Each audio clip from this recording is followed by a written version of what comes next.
Hello friends, स्वागत है आप सभी का इस नए सेशन में। और इसमें हम लोग कवर करेंगे चैप्टर नंबर 48 झारखंड की भाषाएं।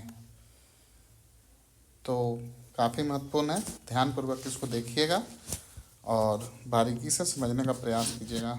तो चलिए स्टार्ट करते हैं इसको। और ध्यान रखिएगा, ये जेएसएससी के साथ आगामी जेपीएससी जो बहुत ही जल्द आप लोग के बीच इसका नोटिफिकेशन जारी कर दिया जाएगा। तो हम लोग बिल्कुल उसको विस्तार पूर्वक देखेंगे, किस तरह के पद हैं, कितने हैं, क्या उसकी क्राइटेरिया, सब कुछ उसको चर्चा करेंगे उस पर। तो चलिए आज के इस चैप्टर में हम लोग झारखंड की भाषाएं पढ़ेंगे। और झारखंड की भाषाएं में देखिए दो तरह से इसका डिवीजन किया गया है। एक है आदिवासी या जनजातीय भाषा और दूसरा है सदानी भाषा। तो एक एक करके हम लोग देखेंगे।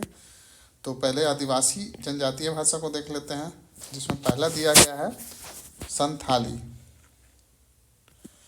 तो इसमें क्या दिया गया आपको, तो उससे संबंधित जानकारी। संथाली जनजाति मतलब जनजाति किससे संबंधित है संथाली भाषा, तो ये संबंधित है संथाली जनजाति से। इसमें महत्वपूर्ण बातें क्या हैं उसको देख लीजिए। चलिए, उम्मीद करता हूँ आप लोग को अच्छे से दिख रहा होगा। तो देखिए पहला इसमें जो टर्म दिया गया है वो है, पॉइंट जो दिया गया है, संथाली अपनी भाषा को होड़ रोड़ अर्थानी होड़ लोगों की बोली कहते हैं। किसकी बोली कहते हैं, तो होड़ रोड़ अर्थात होड़ लोगों की बोली कहते हैं। अब है यहाँ पे संथाली भाषा के दो रूप हैं। तो देखिए दो रूप कौन कौन सा है, एक है शुद्ध संथाली और एक है मिश्रित संथाली। तो देखिए 92वें संविधान संशोधन 2003 द्वारा भारतीय संविधान की 8वीं अनुसूची में संथाली भाषा को शामिल किया गया है। तो बिल्कुल इंपॉर्टेंट हो जाता है ये, ध्यान रखिएगा कि कौन सा संविधान संशोधन, कौन सा कॉन्स्टिट्यूशनल अमेंडमेंट एक्ट। तो ये 92वें संविधान संशोधन 2003 में हुआ था और ये 8वीं अनुसूची में है। तो काफ़ी इसको विवेक कर लीजिए। और फिर देखिए आगे इसमें है 8वीं अनुसूची में शामिल की जाने वाली यह झारखंड की एकमात्र क्षेत्रीय भाषा है। तो बिल्कुल इसको दम आप एक तरह से दिमाग में इसको फिट कर लीजिए कि एकमात्र भाषा है झारखंड की जो आपका 8वीं अनुसूची में शामिल है। तो देखिए अब आगे है इसमें संथाली भाषा के लिए पंडित रघुनाथ मुर्मू द्वारा सन 1941 में ओल चिकी लिपि का आविष्कार किया गया था। तो ये भी प्रश्न पूछा जाता है कि संथाली भाषा का लिपि क्या है, तो ध्यान रखिएगा ओल चिकी लिपि है। और किनके द्वारा ये बनाया गया था, तो ध्यान रखिएगा पंडित रघुनाथ मुर्मू के द्वारा। कब, तो 1941। ये 3 पॉइंट है इसमें, ये तीनों को आप याद रखिएगा। नेक्स्ट है आपका डोमन साहू समीर को संथाली साहित्य का भारतेंदु कहा जाता है। काफ़ी इंपॉर्टेंट है, डोमन साहू समीर को संथाली साहित्य का भारतेंदु कहा जाता है। और इनकी प्रमुख रचना है संथाली प्रवेशिक, जो कि 1951 में आया था। इस भाषा का संबंध ऑस्ट्रो एशियाटिक यानी मुंडारी भाषा परिवार से है। तो ध्यान रखिएगा इस संथाली भाषा का संबंध किससे है, तो एस्ट्रो एशियाटिक मुंडारी भाषा परिवार से है। तो अब अगला भाषा देखिए आगे आपका मुंडारी। तो इसके बारे में हम लोग देखते हैं क्या क्या है। संबंधित जनजाति कौन सा है, तो मुंडा जनजाति है। महत्वपूर्ण बातें देख लेते हैं इसमें क्या है। तो इस भाषा को 4 रूप पाए जाते हैं, इस भाषा के 4 रूप पाए जाते हैं। तो देखिए कौन कौन सा रूप है, हसद मुंडारी, तमड़िया मुंडारी, केर मुंडारी और नगूरी मुंडारी। तो हसद मुंडारी में क्या है, देखिए खूंटी व मुरहू के आसपास के क्षेत्र में प्रचलित है। तो ध्यान रखिएगा हसद मुंडारी खूंटी के आसपास, खूंटी व मुरहू के आसपास। तमड़िया मुंडारी है तमाड़, तो तमड़िया तमाड़ एक जैसा हो गया और वह आसपास के क्षेत्र में प्रचलित है। फिर है केर मुंडारी रांची, तो ध्यान रखिएगा केर रांची। और नगूरी मुंडारी नागपुरी, तो नाम से ही नगूरी यानी नागपुरी, तमड़िया तमाड़, केर रांची और हसद खूंटी, बस याद रखेगा। ये थोड़ा सा याद रखेगा, बाकी तो आपको याद रहेगा। अब नेक्स्ट है आपका भाषा हो है, जनजाति भी संबंधित हो। महत्वपूर्ण बात है इसमें, इस भाषा की अपनी शब्दावली एवं उच्चारण पद्धति है। अब देखिए लोका बोदरा नामक व्यक्ति ने हो भाषा हेतु बारड़ चिति नामक लिपि का विकास किया। ध्यान रखिएगा इसका हो का लिपि क्या है, बारड़ चिति। और इसका था संथाली का ओल चिकी, ध्यान रखिएगा वो चिकी था, ये चिति है। अब है नेक्स्ट है खड़िया, जनजाति भी खड़िया। इस भाषा का संबंध ऑस्ट्रो एशियाटिक मुंडारी भाषा परिवार से है। कुछ नहीं, सिंपल है। कुड़ुक उड़ाव, तो उड़ाव से है।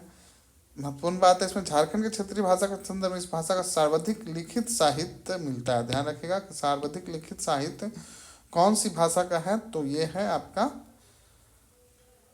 कुड़ुक या उरांव जो बोलिए। इस भाषा का संबंध देखिए, अब बाकी का ऑस्ट्रो एशियाटिक से था अभी तक, लेकिन इस जो कुड़ुक का है उसका संबंध किससे है, तो द्रविड़ भाषा परिवार से है। ये इंपॉर्टेंट हो जाता है, इस चीज़ पे ध्यान रखेंगे आप लोग। फिर है भाषा कौन सा है, माल्टो या माल्तो बोलिए। और संबंधित जनजाति है सैरिया पहाड़िया और माल पहाड़िया और गोंड, ये 3 जनजाति से संबंधित है। महत्वपूर्ण बात है इसमें, यह कुड़ुक भाषा का ही एक रूप है। इस भाषा का संबंध द्रविड़ भाषा परिवार से है। ध्यान रखिएगा, इसका भी द्रविड़ भाषा परिवार से है। असुरी जनजाति असुर हो गया। महत्वपूर्ण बात है, यह भाषा लगभग विलुप्त प्राय है और इसे बोलने वाले की संख्या कुछ हजार है। तो इसको बचाने का प्रयास किया जा रहा है, और जो भी इसके बारे में विशेष जानकारी रखते हैं इस भाषा के बारे में, तो बिल्कुल कमेंट बॉक्स में कमेंट करके बताइए, ताकि ये जो विलुप्त प्राय भाषा को बचाने में जो प्रयास किया जा रहा है उसमें भी आप लोग का भी योगदान हो। नेक्स्ट है, आप देखिए, ये हम लोग जनजातीय जो पढ़ रहे थे, ये आदिवासी और जनजातीय भाषा हो गया। अब हम लोग पढ़ेंगे संथाली भाषा, सॉरी सदानी भाषा। तो सदानी भाषा का पहला जो है वो खोटा है। तो खोटा का महत्वपूर्ण बात क्या है, ये काफ़ी इंपॉर्टेंट है। जेपीएससी में मैक्सिमम लोग जो रीजनल पेपर ऑप्ट करते हैं वो खोटा ही होता है, और काफ़ी अच्छा परफॉर्मेंस भी रहता है, इससे रिजल्ट काफ़ी होता है। बहुत लोग आप लोग होंगे जो इस भाषा को पढ़े होंगे, तो इसकी महत्वपूर्ण बातें देखिए क्या है, और जो यहाँ पे दिया गया है इसके अलावा भी आपको लगता है कुछ महत्वपूर्ण है, तो बिल्कुल इस वीडियो के कमेंट में बिल्कुल अपनी जानकारी को साझा कीजिएगा, ताकि इससे और लोग को भी जानकारी प्राप्त हो। तो चलिए देख लेते हैं, इसका संबंध किससे, खरोष्ठी लिपि से है। पहला बात तो इसमें याद रखिएगा, खोटा किससे संबंधित है, तो खरोष्ठी लिपि से है। यह भारतीय यानी कि भारतीय यूरोपीय भाषा परिवार से संबंधित है। ध्यान रखिएगा, यह भाषा भारतीय यूरोपीय भाषा परिवार से संबंधित है। यह मागधी प्राकृत से विकसित एक भाषा है। ध्यान रखिएगा, मागधी और प्राकृत, मागधी प्राकृत से विकसित भाषा है। यह हजारीबाग, गिरिडीह, धनबाद, संथाल परगना, रांची, पलामू में बोली जाती है। खोटा साहित्य में अधिकांशतः राजा रजवाड़ों आदि की कथाएं मिलती है। अब है पंच परगनिया। तो पंच परगनिया की महत्वपूर्ण बात है, यह भाषा पंच परगना क्षेत्र यानी तमाड़, बुंडू, सोनहातू व सिल्ली में बोली जाती है। यह भारतीय यानी भारतीय यूरोपीय भाषा परिवार से संबंधित है। इस भाषा में क्षेत्र में परिवेश के प्रति सजगता एवं वैष्णव भक्ति का चित्रण मिलता है। नेक्स्ट है आपका कुरमाली या करमाली। इसकी महत्वपूर्ण बात है, यह मूलतः कुर्मी जाति की भाषा है। यह भारतीय यूरोपीय भाषा परिवार से संबंधित है, और ये कहाँ बोली जाती है, तो रांची, हजारीबाग, गिरिडीह, धनबाद, सिंहभूम व संथाल परगना में बोली जाती है। नेक्स्ट है आपका नागपुरी। ये भी काफ़ी पॉपुलर और इम्पॉर्टेंट है, इसकी संख्या भी काफ़ी है।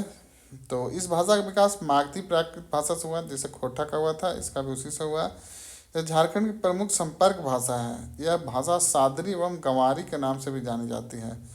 यह नागवंशी राजाओं की मातृभाषा थी। ध्यान रखिएगा, इंपॉर्टेंट है ये नागपुरी, जो नागवंशी राजाओं की मातृभाषा थी। नागपुरी में प्रथम ज्ञात कवि बेनीराम महता, रचना नागवंशावली है। इंपॉर्टेंट है, इस रचना को भी याद रखिएगा, और जो कवि थे बेनीराम महता, उनको भी ध्यान में रखिएगा।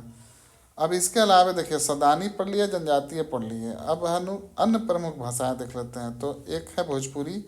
झारखंड में प्रचलित भोजपुरी 2 वर्गों में विभाजित है। एक है आदर्श भोजपुरी और दूसरा है नागपुरिया, सदरी व सदानी भोजपुरी। तो आदर्श भोजपुरी में है मुख्यतः पलामू और उसके आसपास क्षेत्र में बोली जाती है। मतलब एक तरह से प्योर टाइप का जो है, और थोड़ा जो इन्फ्लुएंस हुआ है जिसपे, तो वो है इसमें यह छोटा नागपुर, वह गैर आदिवासी क्षेत्रों में बोली जाती है। फिर है मगही। तो मगही महत्वपूर्ण बात है, डॉक्टर जॉर्ज गर्सियन भाषा वैज्ञानिक जो थे द्वारा प्रचलित मगही 2 वर्गों में विभाजित किया गया है। तो ध्यान रखिएगा, ये भी एक है आदर्श मगही, दूसरा है पूर्वी मगही। तो यह मुख्यतः हजारीबाग, पूर्वी पलामू क्षेत्र में बोली जाती है, और पूर्वी मगही रांची, रामगढ़, हजारीबाग आदि क्षेत्रों में बोली जाती है।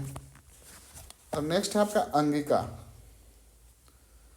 तो अंगिका जो है इस मैथिली का ही एक रूप माना जाता है। यह मुख्य रूप से संथाल परगना क्षेत्र में बोली जाती है। तो वो बॉर्डर एरिया है बिहार से, तो उसका इन्फ्लुएंस है।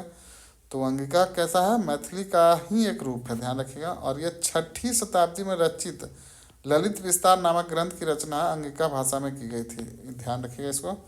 नेक्स्ट है आपका भाषा जिप्सी। यह झारखंड के सीमित क्षेत्र मुख्यतः नट, मलाट व गुलगुलिया जातियों द्वारा बोली जाती है। अब नेक्स्ट है आपका इसमें झारखंड के क्षेत्रीय भाषाओं का विभाजन। तो देखिए, भारतीय यूरोपीय भाषा परिवार, द्रविड़ परिवार भाषा परिवार, मुंडा ऑस्ट्रिक ऑस्ट्रेलिक भाषा परिवार, यह 3 तरह का हो गया। तो देखिए, भारतीय में कौन कौन है, हिंदी है, खोटा है, पंच परगनिया है, करमाली है, नागपुरी है।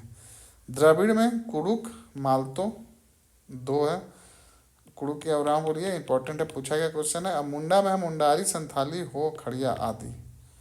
भारतीय यूरोपीय में है हिंदी, खोटा, पंच परगनिया, करमाली, नागपुरी आदि। ठीक, अब झारखंड में बोली जाने वाली भाषा देखिए, तो जो बोलने की संख्या दिया गया, हिंदी तो 1.30 करोड़, संथाली 22.7 लाख। तो सबसे ज़्यादा कौन सा हो गया, हाँ देखिए सीक्वेंस वाइज ही दिया गया है, तो सबसे ज़्यादा हो गया हिंदी, फिर संथाली, फिर उसके बाद बंगाली, फिर उर्दू, उसके बाद फिर मुंडारी, फिर हो, फिर कुड़ुक। तो एक तरह से कम 5 का ध्यान में रखिएगा। हो सकता है अरेंज करने के टाइप से क्वेश्चन अगर थोड़ा इनोवेटिव करने का प्रयास किया तो पूछ सकते हैं कि ये कौन से प्रमुख भाषा बोली जाती है। तो असेंडिंग डिसेंडिंग ऑर्डर में याद रखिएगा। तो हिंदी तो याद ही रहेगा आप लोग को, सबसे प्रमुख जो है वो हिंदी है, फिर आपका नेक्स्ट जो है संथाली, फिर बंगाली, फिर उर्दू। तो इसको एक कोड से बनाते हैं हम लोग, H for Hindi, S for Santhali, B for Bengali, तो HSB हो गया, और HSBU कर देते हैं, HSBU ये हो गया। और उसके बाद HSBU 5 याद रखना चाहते हैं तो M कर लीजिए, तो HSBUM यानी हिंदी, संथाली, बंगाली, उर्दू और मुंडारी। इतना याद रखिएगा, आप लोग का काम बन जाएगा, क्वेश्चन सॉल्व करना है हम लोग को। चलिए, झारखंड की राजकीय भाषा है, तो प्रथम राजकीय भाषा हिंदी है, द्वितीय राजकीय भाषा में उर्दू है, संथाली है, बांग्ला, उड़िया, मुंडारी, हो, खड़िया, कुड़ुक, कुरमाली, खोटा, पंच परगनिया, नागपुरी, मगही, भोजपुरी, मैथिली, अंगिका। ये सारे क्या है आपका द्वितीय राजकीय भाषा है, और प्रथम कौन सा है, हिंदी है, सिर्फ ध्यान रखिएगा। अन्य महत्वपूर्ण तथ्य में है आदिवासी एवं देसी भाषा के वैज्ञानिक लिपि के विकास हेतु 2003 में रांची में झारखंड भाषा साहित्य संस्कृति अखड़ा का गठन किया गया था। तो इस पॉइंट को याद रखेगा। तो इस प्रकार ये चैप्टर में इतना ही था। उम्मीद करता हूँ आपको पसंद आया होगा, और आपको ये रिवीजन करने के लिए, और तरह जो नहीं पढ़े हैं उनको पढ़ने के लिए, जिनके पास बुक नहीं है कोई बात नहीं है, लगभग ये बुक का अधिकांशतः हिस्सा जो चैप्टर है वो करवा दिया गया है, और जो बचा हुआ चैप्टर है कुछ वो आपको करवा दिया जाएगा। और साथ में जो JPSC का सिलेबस का है वो भी बहुत जल्द आप लोग के सामने करवा दिया जाएगा। जैसे कि आपका CNT SPT बचा हुआ है, शासन व्यवस्था मेनली रूप से जो JPSC में पूछा जाता है। तो चलिए, पढ़ते रहिए, आगे बढ़ते रहिए।